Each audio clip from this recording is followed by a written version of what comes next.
Here's a funny story for you. Ignore the noise, that's a neighbor. You know, if I won the lottery and I could just buy whatever kind of house I would want, and like the missus could still get to work and the kids could still get to school, I would want a homestead. Like maybe in British Columbia, somewhere with mountains and water and nothing but trees for miles around. I usually say kilometers, but I don't know how many of you are American. Okay, back to my story. About a half hour ago, I cut my hair. And as you may be able to tell, really? And as you may be able to tell, this is not the kind of haircut you do with scissors. So I took my buzzer, and here's the thing. It comes with 3 like attachments. This one is for hair. This one is for body hair, which I've never used and probably won't. And this one is for right here. And so when I'm doing my facial hair, I put this one on the shortest possible setting. Everything's fine. When I'm doing my head, I put this one on the shortest possible setting. Everything's fine. So I mixed this one up with this one. I went and got a nice big stripe that was way shorter than I usually do. So what do you do, right? I finished the job. And I don't know, it's pretty short. What do you guys think? Too extreme, or does it kind of look badass? You know, I haven't decided.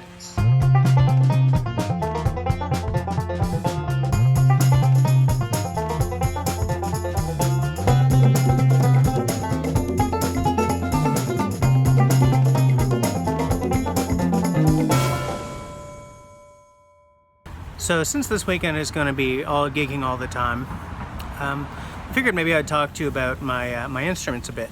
As you might have been able to pick up, I'm a bass player in a Celtic pub band, and we're called Squidjigger, which does create a certain amount of hilarity on occasion after a few drinks have been had by audience members. But you know, there it is. We've been doing it for, I guess, about 14 years now, and over that time, in fact, even longer than that, I've had sort of a long line of different basses. I started out with a really cheap sort of headless Steinberger clone by Cort. That was my first bass. And it did me fine for a long time because, you know, when I started out, I started the way a lot of kids start an instrument, you know? They're not really putting in the work it takes to become great. They're learning a couple of songs, you know, they're learning songs. They're not doing scales for 6 hours a day or anything. I'm trying to keep the logo on this shirt below the frame so I don't have to fuzz it out. So that did me well for a long time. I was in my very first band with that bass. And it's a funny thing because the guitarist from that first band was a kid I met in elementary school. It was a high school band. And I played with that guy for a long, long time. Like 15 years in different projects, you know, as a duo, doing the coffee house circuit, stuff like that. Until, unfortunately, he had a schizophrenia issue, and it became substantial, shall we say. And he became hospitalized. Anyways, I'm no longer playing with him, and I don't even know where he is anymore. So after that Cort, I got sort of a PJ clone by a company called Profile. I think they were Korean. I don't know if they're still doing stuff at all. And that was okay for a while too. That was a cheesy ass bass though. That was, if anything, was worse than the Cort. After that, I got like a little Gibson SG, which another guitarist of mine moved to Poland with. So I didn't have that one for long. It was red, it was beat to crap. I picked it up at a secondhand shop. From there, I progressed to a Gibson Thunderbird. And I worked all summer long. I'm still pretty young at this point. I was just after high school for this one. And I worked all summer long illustrating books for the Jewish Education Council here in Montreal to get up the money to buy that bass. I was also a secondhand. I spent all summer sitting in the music store. I just stay there until the end of this job and I'm coming in with the money. And it was up for $2,000. plus tax, and in Quebec taxes are high. And I walked in with $1,800 in my pocket, and I said, I'll give you $1,800 for it. And the guy said, are you kidding me? I'll have to, you know, it's on consignment, I'll have to make a phone call. I said, I've got the money right here, I'll just stand here until he answers the phone. Couldn't get the guy on the phone, so finally the guy was like, okay. So then it's 18 plus tax, and I said, no, I've got 1,800. The guy was just like holding his head in his hands. I said, all right, give me the money. And I played that one for a long time. That I still miss that bass. I sold it to pay bills when I was, you know, a poor student. I had that one a long time. Then I got a Washburn acoustic. Well, acoustic electric. I was doing more folky stuff. I played the Thunderbird in like a heavy metal band. What was it called? Shattered Images, I think it was called. We did some clubs, you know, it wasn't a very long-lived band. But yeah, the Washburn did me great for a long time as well. I played that one for like 11 years. And at that point where we're transitioning into Squidjigger, my current band. By the time I let that one go, it was beat to hell. And the reason that one got knocked off its stand at a gig and it fell, and the fretboard separated from the neck. Very slightly. I got it back on, you know, all it took was money, right? But yeah, the early days, before we sort of got meaner, shall we say, about kicking people off stage between sets or during sets, we all lost some stuff. Anyway, so when I sold that one because I was moving up to 5 strings. Here's the thing. I didn't move to 5 strings because I wanted to live on the low B. I moved to 5 strings because I've got these tiny little hands. And the first 5 frets are a really long stretch for me. So I switched to 5 strings, and I essentially treat the 5th fret as 0 because it's less of a stretch in the middle of the fretboard. So I got rid of that one and I bought a Godin A5, which is right there. I really liked that bass. I loved the sound. It was a little heavy. It was kind of neck heavy. That's when we put it on and it sort of... And I hated the little tuners. It had these little Y-shaped tuners that I just couldn't abide by. But I played it a long time because the sound was really good. And I moved from that one to a Lakland 5502 Deluxe, which was fabulous. That line of Lakland, their Skyline series, is actually made by Cort, or it was made by Cort in Korea. But they were expensive. The Canadian dollar was tanking when I bought that bass, so it cost me like $2 grand. That was a really nice bass. The problem with it was, whereas the standard bass scale is 34 inches, Lakland for their 5 strings is 35 inches, and the idea being that sort of gives you a godlike low B string. You know, you hit that low note and just, you know, it rings, which is true. But again, I eventually realized that I was just stretching too much. It was starting to cause me issues here, so I got rid of that one. But before I got rid of that one, I bought a 5-string Fender P bass, which you guys have seen in my videos. I bought that because when we recorded our album, there were a couple of songs I really wanted the P bass, the precision bass sound for, the greasy ball of thunder sound. So as soon as that record was over and I had some folding cash again, I went out and bought the Fender, which I still have. Now we're talking about 2010. And for my 40th birthday, I called up Roger Sadowsky down in New York, and I had them put something together for me with, you know, woods that I chose. And that was very, very expensive. I saved up for, I think, 5 or 6 years before my 40th birthday to get that bass. And it is fabulous. I think you've seen that one in 1 or 2 of my videos. Probably 1. I'm not sure. But that's a bass to go to the grave with. It's light as a kitten. It's just, like, it feels fabulous. It's well made. You know, if you go boutique, you go high-end price, but you also get a lot of know-how. Yeah, I really like that bass. In fact, right now, I with the Fender and the Sadowsky, I don't really see myself needing anything else. You know, I mean, if I won the lottery, yeah, I'd go and buy a foot era, but I wouldn't need it. There's nothing that I do that geez, I wish I had that sound, you know. I still miss that Thunderbird, but I'm not gonna buy another one.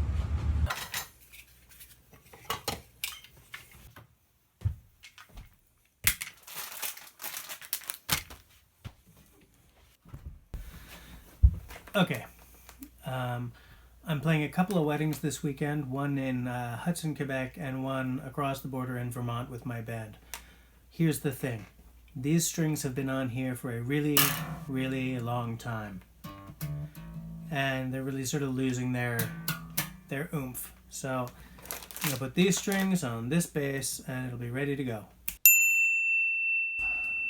I could murder a pizza right now. So here we are at the site of the first wedding of the weekend. This one is in Hudson, and the other one is in Vermont, but where? Near Jericho, Vermont. So that's near Burlington, right? Relatively, yeah. So today we're playing here. Tomorrow it's across the border, which hopefully won't be too big a problem. Then a wedding down there. That's David.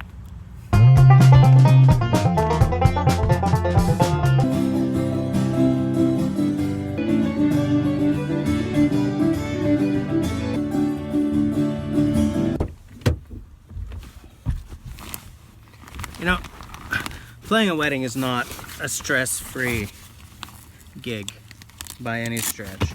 When you're playing a pub gig, you know, usually fairly drunk people, everyone's there just to have a good time. A wedding has all kinds of extra expectations involved. What we do is when someone hires us for a wedding gig, we say that we'll learn 3 songs, you know, as within our price.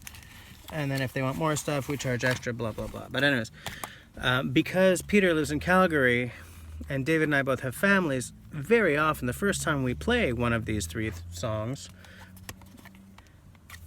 is on stage at the wedding. So fairly often there's an element of, by the seat of our pantedness, to those, you know, to the wedding songs. We've been playing together long enough that we almost always pull it off very well. And so for tonight and for tomorrow's weddings, we have a whole swack of new songs. But it's going to go great. Right now the guests are arriving from the... Where was the wedding? Was it at another church or a hall?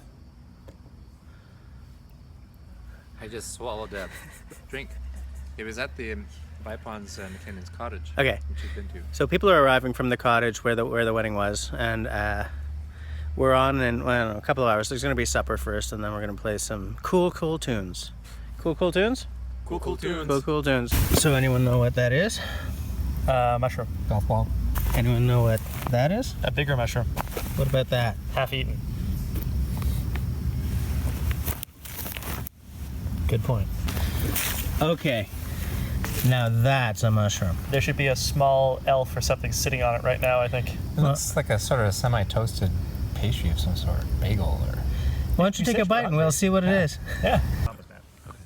Well, we did destroy the lawn. Yeah. Well, because I used clear plastic instead of using opaque plastic, which... Here's the thing. About how many years ago was this? That would have been about 15 years ago, yeah. Okay. So for Peter's 22nd birthday, we did... It was his idea. A friend of ours has a cottage near here, and so we spread out this transparent plastic and marked it out for a game of... Lawn curling. It was... Technically, the plastic was couch covering. Slip and slide lawn curling in these inner tubes. The game of the future. So, we played this game, right? David was very good. I was passable. Peter, of course, was good because he's good at everything he does. But... Actually, I wasn't there. You weren't there? I wasn't there. David wasn't there. Shem was there. Shem. But the teams, when we actually played, were me and Megan versus you and Charlotte. Right. This is actually pre-Squidjigger. So this is a long time ago. This is before our band even existed. Anyway, the upshot of this is after, you know, everyone's done their games, we've all gotten maybe a little 3 sheets to the wind, and everyone's gone home. Because of the clear plastic and the sun, we destroyed, like, how big a chunk of that lawn? It was pretty big. I think that the pitch must have been about 10 meters long. So probably about 10 meters by Like, maybe 2 meters or 1.5 meters. a long, We did a lot of damage to wide this lawn. swath. Yeah. Yeah. So we haven't been back since. But revenge might happen tonight because she'll be here. And we're staying there. No, we're not staying there. Yeah. Actually, We're staying there. I think we are. Yeah. We are. Yeah. So you may wake up with a long, wide swath of your back hair that's been taken out. Fun times.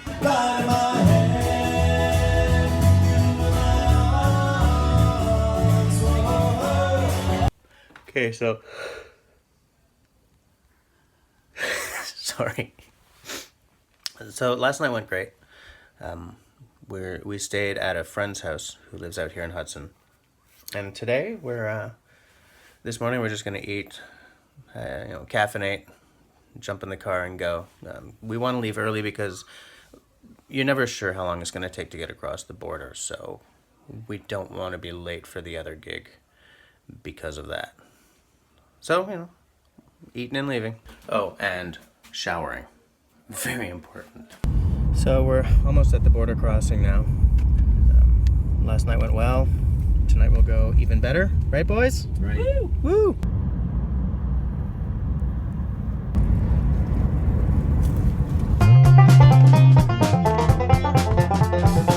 Okay, so we've just dropped our stuff off at the Airbnb. We're headed back to the venue. At the risk of coming across as a Casey Neistat clone, we're running a little bit late, but it's gonna be okay. I don't know. When we get there, I'm gonna need you to help me with this, because I don't know, I don't have it right.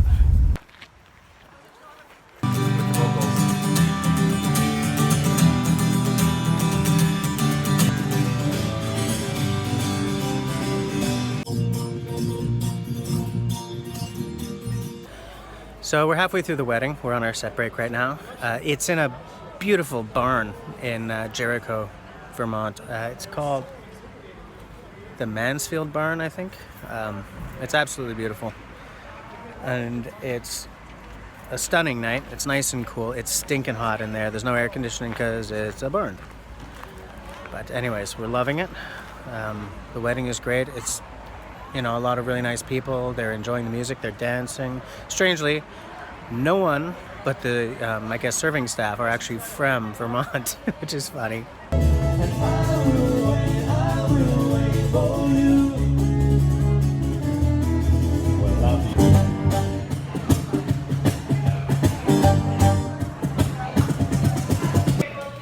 So the wedding's over now. We've all packed up our stuff and we're about to get in the car and go to the Airbnb.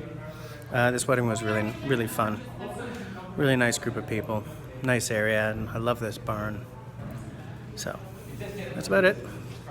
Now we're heading back to the... Okay, so we're checking out of the Airbnb. But first, I gotta wrangle my guys, because there's something we gotta work out for you guys here. Picnic table, boys. Where the hell did Peter go? I gotta tell you, getting these guys to go somewhere, kind of like herding cats. Peter! We need to have a conversation out here. Okay, so the last time we went out of town for a gig, we went to Ontario. Cambridge, yes. Cambridge, Ontario. And it came to my attention at that point that my recollection of how this band started might be completely wrong. But mine is band canon.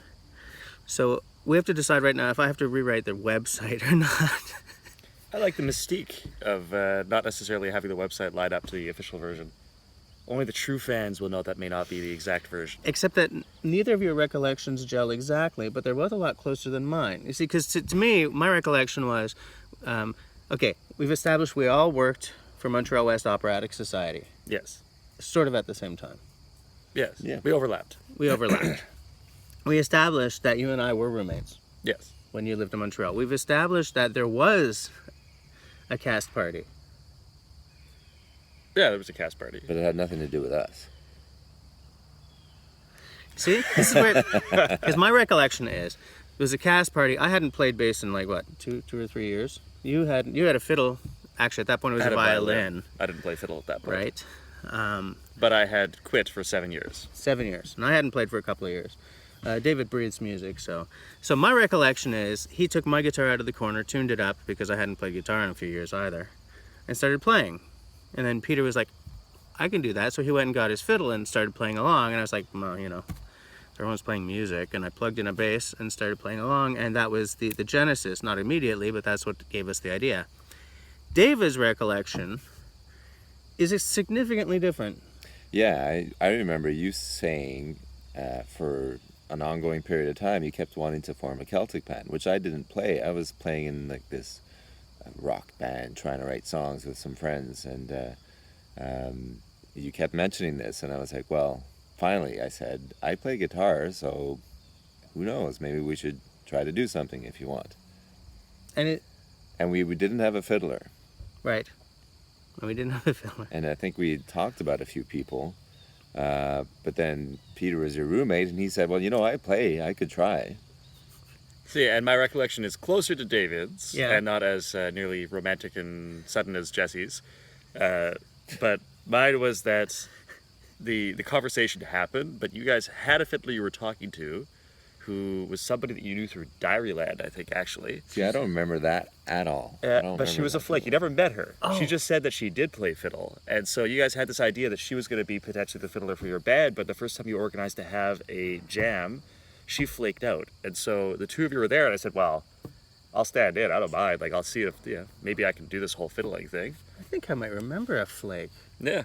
I don't remember. So then I dusted the fiddle off, and the rest then is history. I don't remember a jam where, like, she didn't turn up or whatever. I don't remember anything about that. I don't think it was that she just didn't turn up. I think you guys had it planned, and day of, she canceled on you. Well, that's Maybe. what I mean. Yeah. Like, I don't remember But that. we did play together at a party. Yes, but But at that that was point, after. That That was was after after? we had started sort of working some stuff out. Yeah. So maybe that's what you're doing. Is you're taking that and merging it into a more interesting version of how we Maybe, started. I don't know, because my recollection up until Cambridge was, it was totally No, I know that I had wanted to start a band, but I want to do so many things that I'm never going to do that it was just like, I threw that into the round bin of stuff, a bucket list, round bin bucket, right? Here's So the theory. Okay, How go. about maybe this girl who flaked out on the fiddling angered you so much that the sphere of rage just burnt away all of the I recollections up hate until her that party. so much right now. If you ever meet her and can remember who she was, Especially since a pair of... It's funny because now I do remember that flake out. I do, but like vaguely. I don't know. you don't remember who she was, though? No, Okay. no. It'd be funny to find out who that person was, We're actually. talking a while ago now. Natalie McMaster. Masterville? Yeah. Like, McMunster? I'm sure that never happened. Munster. Yeah. Natalie McMunster.